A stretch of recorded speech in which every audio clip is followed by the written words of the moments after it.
Wendy, la protagoniste du film, commence par pleurer et courir pour s'abriter dans une école apparemment chaotique.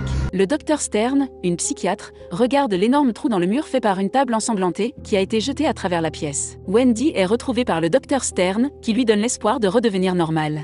Quelques années plus tard, on apprend que Wendy prend des médicaments tous les jours.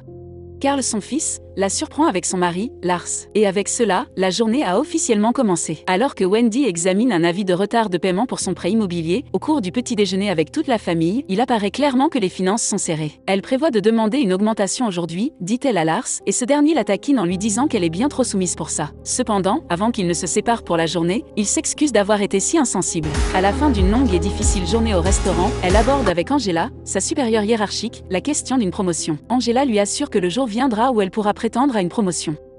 Wendy est en train de sortir les poubelles lorsqu'un vagabond s'approche d'elle, contrairement au souhait d'Angela. Wendy offre quelques-uns de ses restes à l'étranger. Alors qu'il les prend, il informe Wendy qu'elle est l'une des leurs, mais ne donne pas plus de détails. On la revoit ensuite sur le chemin du retour. Une fois encore, elle est arrêtée par le même homme, qui se présente comme Mark, et qui lui dit d'abandonner les pilules bleues prescrites par le docteur Stern. Elle verra immédiatement qu'elle a des super-pouvoirs. Prenant cela pour les divagations d'un fou, il en arrive à la conclusion qu'il est indestructible. Mark décide de montrer ses super-pouvoirs en sautant d'un pont, mais il est écrasé par un camion, avant d'avoir pu appeler une ambulance. Lors d'une séance de thérapie ultérieure avec le Dr Stern, Wendy évoque l'idée que certaines personnes sont tellement affectées par les films de super-héros qu'elles commencent à croire qu'elles aussi sont surhumaines. Lorsqu'elle lui demande l'origine de sa remarque, Wendy répond simplement au Dr Stern qu'elle a fait un rêve idiot. Mais le Dr Stern a des soupçons et augmente la dose de pilules bleues. De retour chez elle, elle reçoit un autre avis d'évacuation, ce qui ne fait qu'accroître son anxiété. Néanmoins, elle n'a pas d'autre choix que de retourner à son travail, où Mark est susceptible d'être trouvé en parfaite santé. Lorsqu'Angela les interrompt soudainement, Wendy se demande comment cela est possible. Mark présente à Wendy un prospectus. Wendy est réprimandée pour avoir soutenu un SDF, et on lui dit qu'elle doit apprendre à être plus énergique si elle veut progresser dans sa carrière. Lorsque Wendy découvre que des enfants du quartier ont volé les chaussures de son fils, elle saisit l'occasion de le défendre. Cependant, elle rassemble son courage et part avec Carl malgré la provocation des enfants. Plus tard dans la nuit, elle prend la décision d'arrêter de prendre les pilules bleues. Elle a des symptômes de manque toute la nuit, et au matin, elle se retrouve à plier un plateau métallique à main nue. Elle était là, sur le chemin du retour. Wendy décide d'affronter les 3 hommes ivres qui ont commencé à l'insulter. L'un d'eux se jette sur elle avec colère, mais elle est trop forte pour lui et le plaque au sol. Elle fait voler les autres comme des mouches. À la maison, elle persuade Carl de manger ses légumes, s'il promet de la regarder avec admiration. Elmar, son collègue de travail, craint qu'elle ne soit en danger à cause de sa transpiration abondante. Il finit par lui faire des avances maladroites, mais elle parvient à lui couper la parole. Alors que le père d'Elmar déplore le manque d'ambition de son fils, nous avons un aperçu de la vie d'Elmar, passionné de bandes dessinées de super-héros. Le père d'Elmar et sa fiancée lui tapent décidément sur les nerfs et décident de quitter la table. Le plateau que Wendy a cassé est découvert, et Angela menace de déduire le coût du plateau du salaire de Wendy. Du coup, elle perd les pédales et l'attrape par le col, menaçant de la transformer en côtelette de porc. Sous le regard stupéfait d'Elmar, Angela s'enfuit, terrorisée. Pour comprendre ce qui se passe avec elle, Wendy récupère le prospectus que Mark lui a donné et se rend à l'endroit indiqué, qui s'avère être un parc aquatique abandonné. Là, elle découvre des photos d'elle, ce qui l'amène à penser que Mark l'a suivie partout. Mark est ravi de la revoir, mais quand elle commence à poser des questions, il lui explique qu'ils sont uniques, et que le gouvernement a peur de leur pouvoir, et les garde sous sédatifs pour cette raison. Il lui assure que le Dr Stern est impliqué dans une conspiration beaucoup plus large, et qu'il y a beaucoup d'autres personnes comme eux qui reçoivent ces pilules bleues. Wendy saute alors de 3 étages, pour entrer dans le bureau du Dr Stern. Alors qu'elle parcourt les dossiers des patients du Dr Stern, elle découvre qu'Elmar prend également ses comprimés bleus, et lui rend une visite inattendue à son domicile. Elle lui assure que comme les héros de ses bandes dessinées préférées, il a des capacités extraordinaires. Pour apprendre la vérité sur lui-même, il doit arrêter de prendre les pilules bleues. Le lendemain, les brutes du quartier de Carl recommencent.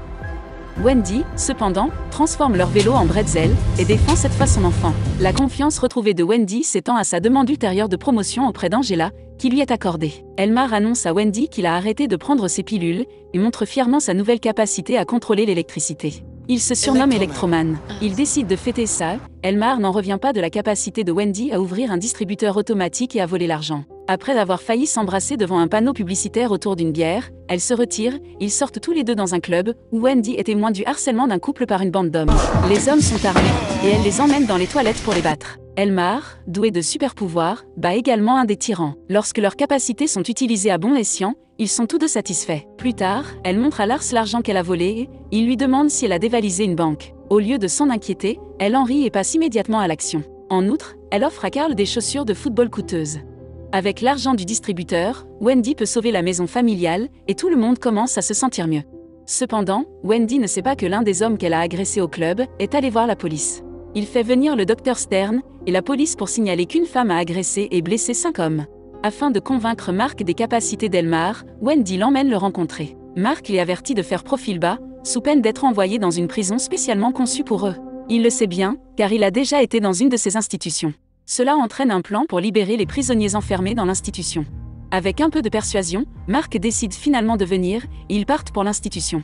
Elmar leur révèle son tout nouveau costume d'électroman. Wendy trompe la sécurité de l'institution et s'engage dans un léger flirt avec lui. Pendant ce temps, Elmar s'occupe des caméras de surveillance. Cependant, alors qu'ils entrent dans les chambres des patients, un garde les découvre et tente de les arrêter. Wendy utilise son pouvoir pour dissuader le garde, et Mark prend une balle dans la poitrine, mais la balle ne l'affecte pas. Il tente de s'échapper, mais les gardes se rapprochent rapidement d'eux. Malgré les avertissements d'Elmar, qui dit être électromane, il les électrocute un par un avant de s'enfuir. Wendy est tellement secouée par les récents événements, qu'elle vomit et craint que les gardes ne soient tués. Mark devient furieux et dit que ces bêtises sont la raison pour laquelle des gens comme eux sont enfermés. Mais Elmar dit qu'il n'avait pas le choix, et que les gardes ont probablement survécu. Il veut que le monde sache qu'ils sont des super-héros. Mark dit qu'il a déjà prétendu être un super-héros, mais que sa famille en a payé le prix. Plus tard, Lars informe Wendy qu'il a contacté le restaurant où elle travaille, et qu'elle n'y était pas. Pour une raison quelconque, il pense qu'elle l'a trompé. De plus, il ne sait pas toujours d'où vient l'argent. Plus tard dans la journée, Wendy blesse presque accidentellement son fils avec ses capacités. Wendy est déterminée à empêcher sa famille de subir le même sort que la femme et l'enfant de Mark. Elle fait donc le choix de se racheter. Elle dit à Lars qu'elle a eu une liaison avec un de ses collègues, et que c'est terminé. Les deux ont décidé de poursuivre leur relation. Elmar rend visite au docteur Stern et prétend une fois de plus avoir des hallucinations. Il a inventé une histoire à propos d'un clochard qui vit dans le parc aquatique et prétend à Elmar qu'il est aussi l'un d'eux.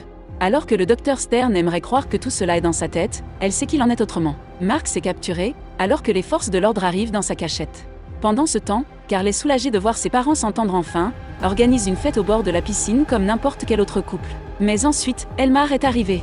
Après une petite dispute avec Carl, il commence à être agressif, mais Wendy le calme.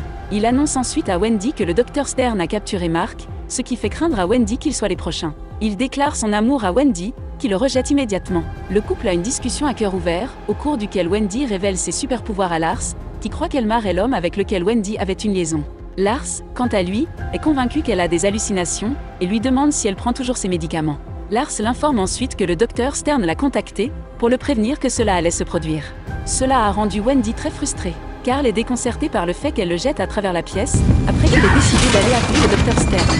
Craignant qu'ils aient tous découvert son secret, Wendy s'enfuit de la maison. Elmar électrocute son père pour passer sa colère sur lui.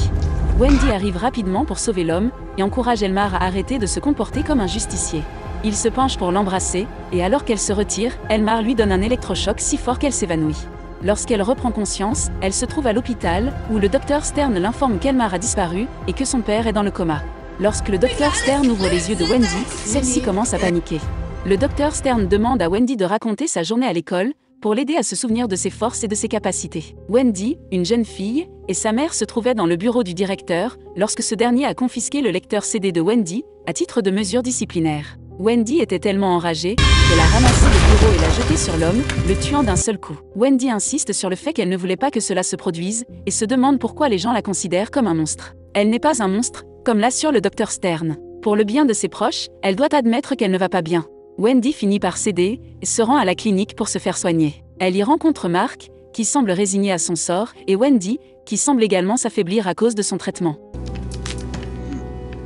Stern informe Lars que Carl doit également être évalué, car Wendy a peut-être contaminé son fils. Elmar se rend un jour dans la prison de Wendy, et la rassure en lui disant qu'elle est unique, et que le monde sera meilleur grâce à elle. Comme Wendy met ses proches en danger, elle a décidé de suivre le traitement, mais il prévoit de les éliminer. Wendy ne peut s'empêcher de crier à l'aide. Les gens ne semblent pas s'offusquer, lorsque les résidents des établissements psychiatriques se crient dessus. Après que Carl ait décidé de prendre une pilule bleue, les lumières s'éteignent, Elmar se présente à la porte sans prévenir. Carl le frappe au visage, et Elmar conseille à Carl d'abandonner, et de laisser Lars garder Wendy. Lars est la cible visée, avec sa demande de secouer l'appareil. Après la coupure de courant, les patients commencent à quitter l'établissement par les portes électroniques ouvertes. Mais le docteur Stern et ses gardes capturent Wendy, et lorsque Mark tente de la sauver, le bon docteur lui tire dessus. Dans ce cas, cependant, le tir est fatal car la drogue a rendu ses super-pouvoirs inutiles. Le docteur Stern est assommé par Wendy, et elle prévoit d'emmener Mark avec elle à l'hôpital, mais il refuse. Ne supportant pas d'être séparé de sa femme et de son enfant, il envisage le suicide depuis quelque temps. Lorsque Wendy rentre chez elle, elle trouve Carl enfermé dans un anneau électrique qu'Elmar a construit avec ses jouets, et Lars attaché avec des lumières. Wendy lance un coup de poing à Elmar, mais il ne fait pas beaucoup de mal car elle n'a pas ses pouvoirs. Lars lui demande de nettoyer le bazar qu'elle a provoqué, après avoir été électrocutée sur le sol. Lorsque Wendy se bat de nouveau contre Elmar, elle porte des gants pour éviter les chocs. Les effets de la drogue se dissipent, alors elle donne un autre coup à Elmar, et l'envoie voler dans la piscine, où ses pouvoirs l'électrocutent. Après avoir retrouvé sa mère, Carl apprend qu'elle doit rester cachée car elle est maintenant une super-héroïne, malgré le souhait de Lars que tout redevienne normal. Lars et Carl attendent près du lit d'hôpital d'Elmar, lorsque le docteur Stern arrive. Wendy commence bientôt à garder un œil distant sur ses proches, tout en recherchant activement d'autres personnes qui ont quitté la prison. Elle a l'ambition de rassembler un groupe de créatures hors du commun. Carl, quant à lui, est à nouveau harcelé et démontre une fois pour toutes qu'il partage bien l'ADN de sa mère. N'oubliez pas d'aimer nos vidéos, de donner votre avis sur le film et de vous abonner pour recevoir les prochains films épiques en miniature.